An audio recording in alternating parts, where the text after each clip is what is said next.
73세의 정옥희 여사님은 매일 아침 단정하게 옷을 갖춰 입고 정원을 가꾸셨습니다. 5년 전 남편을 떠나보낸 후 그녀의 삶은 고요하고 흐트러짐이 없었습니다. 거실 창밖으로는 깔끔하게 정리된 뜰이 보였지만 집안에는 늘 깊은 고독이 감돌았습니다. 인생의 황혼이란 과거의 그림자를 밟으며 걷는 일과 같습니다. 옥희 여사님에게도 지워지지 않는 청춘의 그림자가 있었죠. 옥희 여사님은 가끔 창고를 정리할 때 구석에 놓인 낡은 다이얼 전화기를 물끄러미 바라보시곤 했습니다.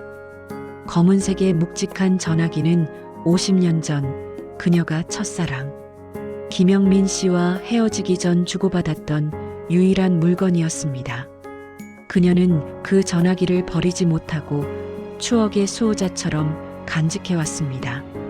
영민 씨, 당신은 지금 어디에서 무엇을 하고 있을까요? 50년 전 그날 왜 아무 말 없이 저를 떠나야 했나요? 전화기 다이얼은 오랜 세월의 먼지를 뒤집어 쓰고 있었지만 옥희 여사님은 가끔 그것을 만지며 그 시절의 설렘과 아픔을 되새기셨습니다. 그녀는 늘 단정하고 이성적인 모습이었지만 이 낡은 전화기 앞에서만큼은 순수했던 20살의 옥희로 돌아갔습니다. 딸 내외와 외손녀 나영 씨는 자주 찾아왔지만 옥희 여사님의 마음속 깊은 외로움은 누구도 채워줄 수 없었습니다.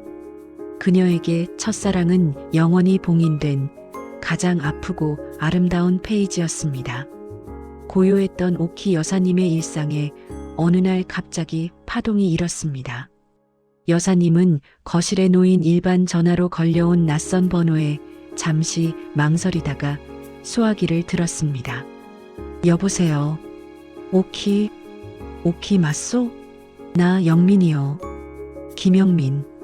수화기 너머로 들려오는 목소리는 세월의 흔적이 묻어 있었지만 옥희 여사님의 가슴을 50년 전으로 데려갔습니다. 그녀는 너무나 놀라서 말이 나오지 않았습니다. 영민 씨는 50년 전 아무런 연락도 없이 홀연히 떠났던 바로 그 첫사랑이었습니다. 영민 씨? 어떻게 내 번호를 알았어요? 오래 걸렸소. 50년 만에 이 목소리를 듣는구려. 영민 씨는 성공한 사업가처럼 느껴지는 자신감 있는 목소리로 옥희 여사님에게 만남을 청했습니다. 그는 50년 동안 옥희 여사님을 잊지 못했으며 이제라도 사죄하고 싶다고 말했습니다. 옥희 여사님은 설렘과 함께 깊은 의문을 품었습니다. 50년 동안 아무런 연락이 없다가 왜 하필 지금 나타난 것일까? 그날 밤 옥희 여사님은 잠을 이루지 못하고 창고로 향했습니다. 먼지 덮인 낡은 다이얼 전화기를 꺼내 깨끗이 닦았습니다. 이 낡은 전화기만이 영민 씨와의 유일한 연결고리였습니다. 옥희 여사님은 전화를 바라보며 영민 씨가 50년 전 자신에게 남기려 했던 마지막 말이 무엇이었을지 고민했습니다. 옥희 여사님은 떨리는 마음으로 영민 씨와 고급 레스토랑에서 재회했습니다. 영민 씨는 세련된 정장 차림에 여전히 매력적인 신사의 모습이었습니다. 그는 옥희 여사님에게 꽃다발을 건네며 50년 전 자신의 무책임함을 사과했습니다. 옥희, 용서해 주시오. 그때는 내가 너무 어려서 당신에게 말 못할 사정이 있었소.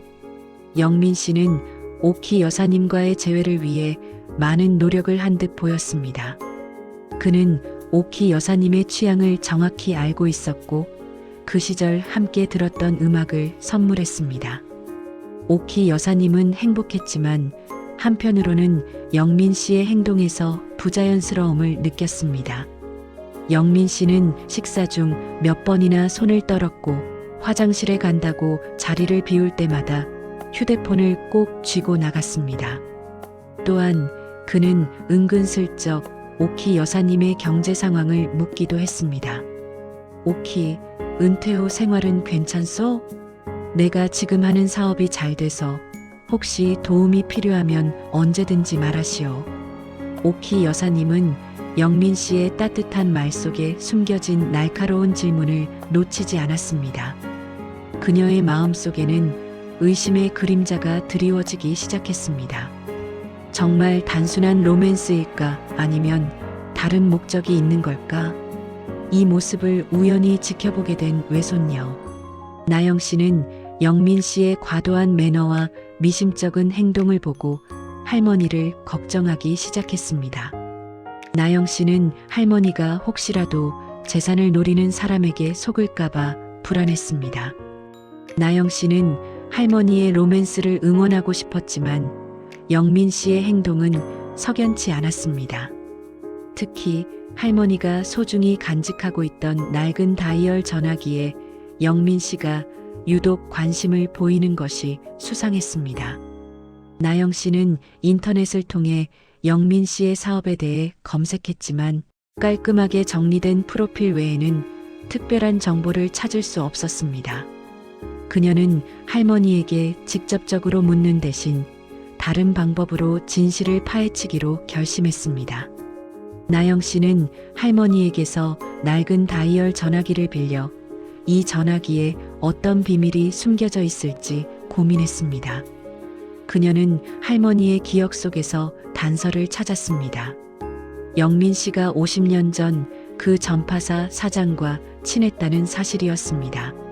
나영 씨는 수소문 끝에 은퇴하여 외곽에서 조용히 살고 있는 전 전파사 사장 박 씨를 찾아갔습니다.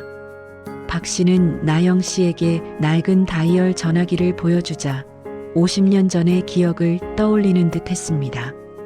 이 전화기 말이요? 그때 영민이가 아주 애지중지했던 물건이지. 이걸 건네주면서 오키에게 꼭 전해달라던 말이 있었는데 박 씨는 50년 전 영민 씨가 이 전화기에 오키 여사님에게 전할 비밀스러운 메시지를 숨겨두었으며 그 비밀을 찾으려면 전화기 본체에 숨겨진 특정한 다이얼 조합을 눌러야 한다고 말했습니다. 50년이 지난 지금 영민이가 다시 오키를 찾아온 이유도 이 다이얼에 숨겨진 약속 때문일 것 같소. 박 씨는 영민 씨가 50년 전 오키 여사님을 떠날 수밖에 없었던 사연을 어렴풋이 알고 있었지만 그것이 무엇인지는 정확히 말해주지 않았습니다. 나영 씨는 박 씨의 말을 듣고 낡은 다이얼 전화기의 비밀을 풀기 위해 할머니 집으로 서둘러 돌아왔습니다. 나영 씨는 박 씨가 알려준 방식으로 낡은 다이얼 전화기의 특정 다이얼 조합을 눌렀습니다. 50년 동안 침묵하고 있던 전화기에서 갑자기 녹음된 음성 메시지가 흘러나오기 시작했습니다. 녹음된 목소리는 젊은 시절의 영민 씨 목소리였습니다. 오키야, 미안하다. 나는 너에게 말 못할 병에 걸려서 너를 떠날 수밖에 없었다. 하지만 50년 뒤 내가 살아남아 성공하면 너에게 꼭 돌아오겠다는 약속을 하마.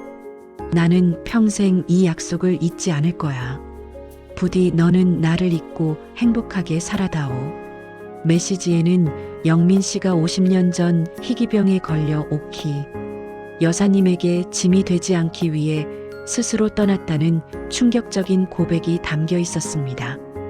이것이 바로 첫 번째 반전이었습니다.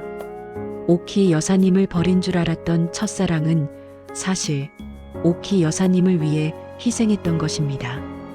오키 여사님은 이 녹음된 메시지를 듣고 오열했습니다. 그녀는 50년 동안 영민 씨를 원망했지만 그의 진심을 알고 나니 가슴이 찢어지는 듯 했습니다. 영민 씨, 혼자서 그렇게 힘들게 사셨군요. 왜 나에게 진작 말해주지 않았어요? 하지만 메시지 속에 성공하면 돌아오겠다는 말은 현재의 영민 씨가 왜 지금 나타났는지에 대한 해답을 주지 못했습니다. 오키 여사님은 영민 씨가 지금도 건강한지 정말 성공한 사업가인지에 대한 새로운 의문을 품었습니다. 그날 밤 오키 여사님은 영민 씨에게 전화를 걸었습니다. 목소리는 떨렸지만 단호했습니다. 영민 씨, 50년 전 약속. 이제 그만해도 괜찮아요. 당신의 진심을 알았어요. 영민 씨는 오키 여사님이 50년 전의 비밀을 알게 되었다는 사실에 당황했지만 곧 체념한 듯 깊은 한숨을 쉬었습니다. 영민 씨는 오키 여사님과 통화한 다음 날부터 연락이 두절되었습니다. 오키 여사님과 나영 씨는 불안감에 영민 씨의 집으로 찾아갔지만 문은 굳게 잠겨 있었습니다.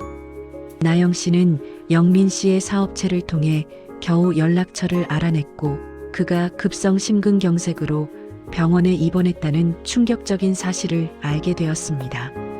영민 씨가 오키 여사님에게 접근할 때 보였던 손떨림과 불안한 모습은 바로 건강 문제 때문이었던 것입니다. 오키 여사님과 나영 씨가 급히 병원으로 찾아갔을 때 영민 씨는 중환자실에 누워 있었습니다. 성공한 사업가처럼 보였던 그의 곁에는 아무도 없었습니다. 고독과 병마만이 그를 지키고 있었습니다.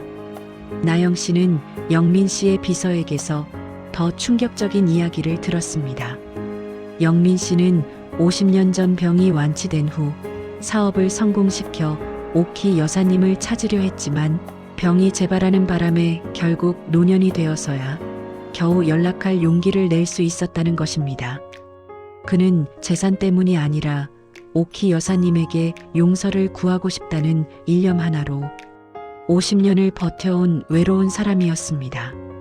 사장님은 오키 여사님을 만나기 위해 모든 것을 정리하고 한국으로 돌아오셨습니다. 마지막 소원은 여사님의 용서를 받는 것이었습니다. 오키 여사님은 영민 씨의 곁에서 그의 손을 잡았습니다. 따뜻한 눈물이 영민 씨의 메마른 손등을 적셨습니다. 그녀는 50년 동안 기다렸던 용서의 말을 이제야 건넬 수 있었습니다. 영민 씨는 간신히 의식을 되찾았지만 그의 생명은 꺼져가는 촛불과 같았습니다. 오키 여사님은 그의 곁을 지키며 마지막 순간을 함께했습니다. 영민 씨, 저 왔어요. 이제 혼자서 아파하지 마세요. 영민 씨는 힘겹게 눈을 뜨고 오키 여사님을 바라보았습니다. 그의 눈빛은 50년 전의 순수한 청년으로 돌아간 듯 했습니다. 오키, 고맙소. 내가 당신에게 꼭 전하고 싶었던 말이 있었소. 영민 씨는 50년 전 낡은 다이얼 전화기에 녹음된 메시지 외에 또 하나의 비밀이 있었음을 고백했습니다. 내가 당신에게 낡은 전화기를 준 건 혹시라도 내가 죽으면 당신이 외롭지 않게 매년 같은 날 나에게 전화해 달라는 약속을 하고 싶어서였소. 당신의 목소리를 듣고 싶어서. 그게 내 마지막 부탁이었소. 오키 여사님은 눈물을 흘리며 고개를 끄덕였습니다. 50년 전 그 다이얼 전화기에는 그들의 재회뿐만 아니라 영원한 이별 후에도 이어질 목소리의 약속이 숨겨져 있었던 것입니다. 오키 여사님은 비로소 영민 씨의 깊은 사랑과 외로움을 이해했습니다. 영민 씨, 이제 괜찮아요. 저는 당신을 용서합니다. 당신은 약속을 지켰어요. 이 낡은 전화기, 제가 영원히 간직할게요. 영민 씨는 오키 여사님의 용서와 사랑을 확인하며 편안한 미소를 지었습니다. 그리고 오키 여사님의 손을 잡은 채 고요하게 마지막 숨을 거두었습니다. 영민 씨가 떠난 후 변호사는 오키 여사님에게 영민 씨가 남긴 유언을 전달했습니다. 영민 씨는 성공한 사업가였지만 이미 대부분의 재산을 사회에 환원한 상태였습니다. 변호사 고 김영민 씨가 정옥희 여사님께 남긴 마지막 유산은 이 두 가지입니다. 변호사가 건넨 것은 영민 씨의 모든 재산 목록이 적힌 서류와 함께 낡은 다이얼 전화기였습니다. 이것이 바로 두 번째 반전이었습니다. 영민 씨가 성공하면 돌아오겠다는 약속의 증거로 오키 여사님에게 자신의 모든 재산을 물려준 것입니다. 유언장에는 오키에게 재산보다 더 귀한 것은 나의 진심이었으나 이 돈으로라도 오키의 여생이 평안하길 바랍니다. 그리고 꼭 부탁합니다. 매년 11월 9일 이 전화기로 나에게 전화해 주시오. 라고 적혀 있었습니다. 오키 여사님은 영민 씨의 재산 서류 대신 낡은 다이얼 전화기를 품에 안았습니다. 그녀는 영민 씨의 재산을 자신이 직접 갖는 대신 나영 씨의 도움을 받아 영민 씨의 이름으로 고독한 노인들을 위한 복지재단을 설립하기로 결정했습니다. 1년 뒤 오키 여사님은 매년 약속했던 11월 9일 영민 씨와의 추억이 담긴 낡은 다이얼 전화기를 들고 창가에 앉았습니다. 전화기의 다이얼을 돌렸지만 연결음은 들리지 않았습니다. 하지만 오키 여사님은 미소를 지으며 수화기에 대고 속삭였습니다. 영민 씨, 나 오키예요. 당신 덕분에 저는 이제 외롭지 않아요. 50년 전의 약속, 그리고 지금의 약속까지. 당신의 사랑이 나의 삶을 완성시켜 주었습니다.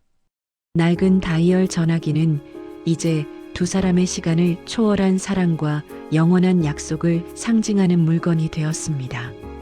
오키 여사님은 영민 씨가 남긴 사랑과 용기를 통해 남은 여생을 평화롭고 의미 있게 살아가기 시작했습니다.